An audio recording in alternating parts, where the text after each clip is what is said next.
नमस्कार दोस्तों, स्वागत करते हैं एक और नई वीडियो में। भोजपुरी इंडस्ट्री की एक और बेहतरीन और नई फिल्म को यूट्यूब पे रिलीज कर दिया गया है। फिल्म के नाम है विवाह 3 और फिल्म के स्टार कास्ट में नजर आने वाले हैं प्रदीप पांडे चिंटू और आम्रपाली दुबे।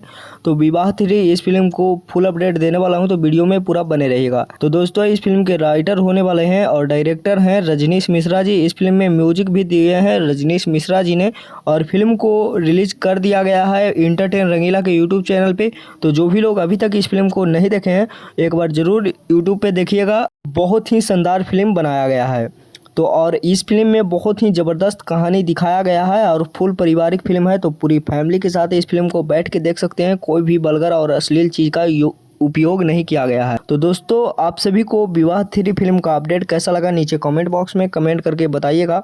और इस फिल्म की कहानी फुल ड्रामा, कॉमेडी और इमोशनल टाइप के ये फिल्म की कहानी होने वाला है और बहुत ही ज़बरदस्त फिल्म होने वाला है। प्रदीप पांडे चिंटू और आम्रपाली दुबे का जोड़ी भी इसमें देखने को मिलेगा। तो ये अपडेट आप सभी को कैसा लगा, नीचे कमेंट बॉक्स में बताइए। मिलते हैं किसी नेक्स्ट वीडियो में किसी नेक्स्ट खबर के साथ। बने रहेगा हमारे चैनल पे ऐसे ही मजेदार और नई नई फिल्म अपडेट जानने के लिए। धन्यवाद।